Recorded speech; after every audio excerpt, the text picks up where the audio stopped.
Stories are got from the small, ignored parts of life, which speak volumes to the people in terms of how they would want to understand themselves, discover themselves, and see potential and build on that potential and succeed in life.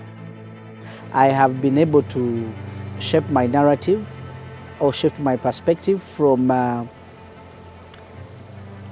event-led stories to real-time or real-life impactful stories. So we were going out to let people tell us. It's like we're giving a voice to people to tell us that I know I experienced challenge 1, 2, 3, 4, but also on this other side, these were the benefits.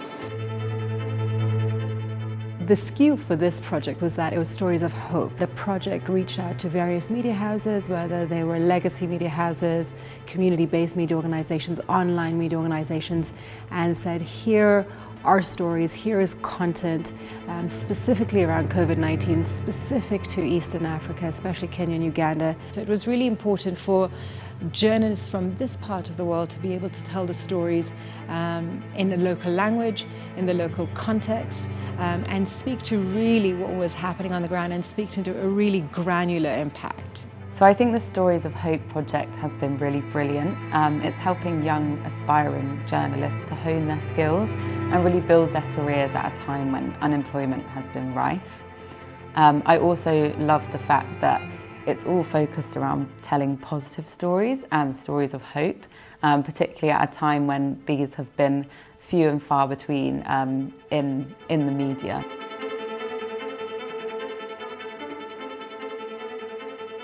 In the newsroom, you go, you find a lot of negative news. Every day when you don't take a negative news, they will think like your story is not big enough. People did not embrace solution journalism. So when I saw this project, I said, I think this is going to be really a fertile ground for me to learn more about solution journalism. And at the end of the day, maybe I can tell my colleague that journalism is not all about exposing something to the public. But if you're exposing it, if you're bringing the story, how are you offering solution in the story? How can you offer the solution in the story that you have brought?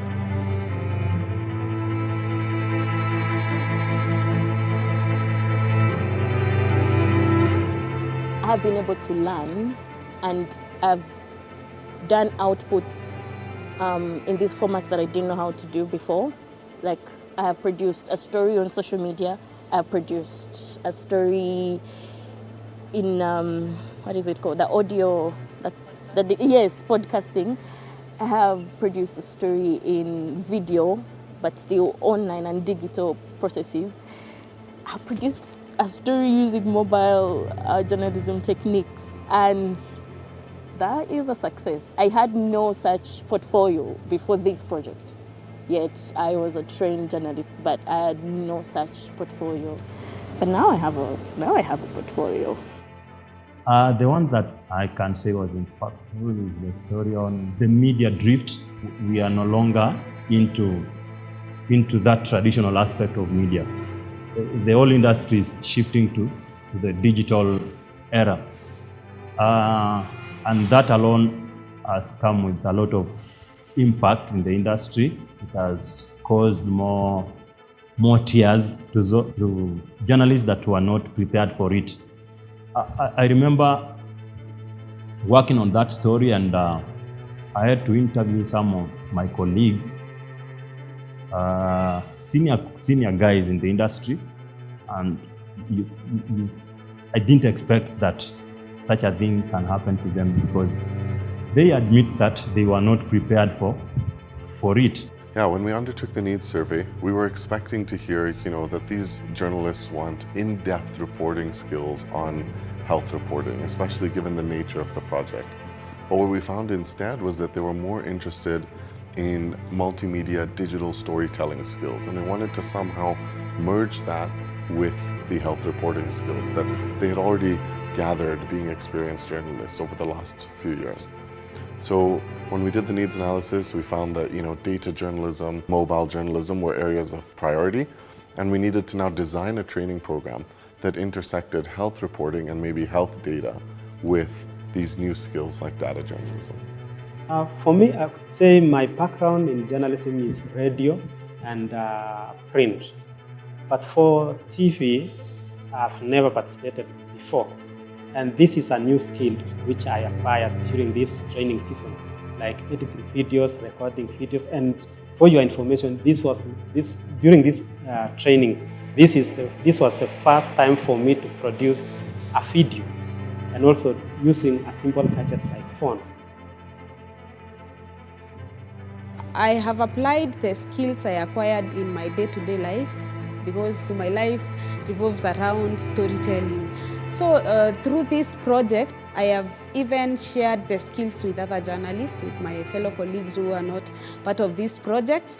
And I am glad because about 2 of my colleagues saw sense in what I have been trying to explain to them, and they applied for the master classes, and they got some trainings through courtesy of this particular project. And now they are also like, hey Betty, thank you so much, umetusaidia sana, because they feel like ulituambia you have learned 1, 2, 3, and we really also wanted to learn it, and we took a step, and we are glad to learn. One of the phases which I enjoyed in the project the most was the pitching process, where the journalist pitches the story ideas and it undergoes this brainstorming session, and we find different ways of tackling or going about the story. We find new insights about it, as well as you can like flip the story completely and it comes out differently. And at the end of the day, the journalist has a clear and strong articulation or understanding of how to approach the story development process. So when they're going out in the field, they're looking for stories. What sort of questions should you have in mind? Also, that's a really it's a fun phase which I enjoy.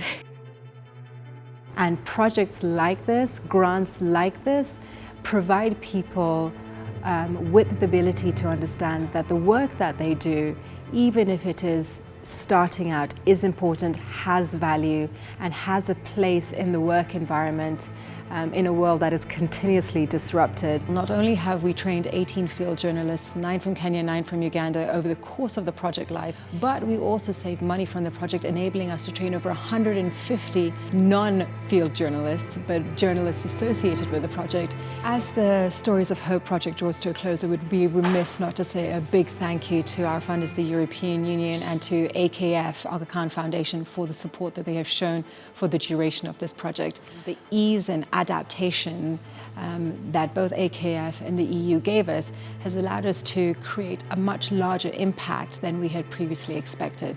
It is this impact, it is this reach that has allowed people to recognize the importance and value of projects like this, and has gotten them to come back to us and say, is there going to be another iteration of this project? Can we join?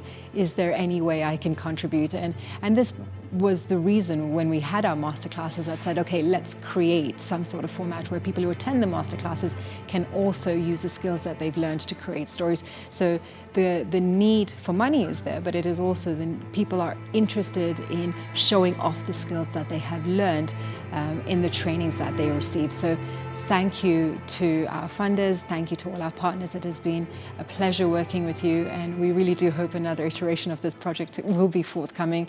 And to, of course, my colleagues at AKU and at GSMC, to our project coordinator and our project editors, thank you so much for all your help. To all our FJs who have been invaluable in the feedback they've given us, in the support that they've shown over the project life, thank you so much. And congratulations to everybody on this project for an extremely well-rounded and well-recognized project.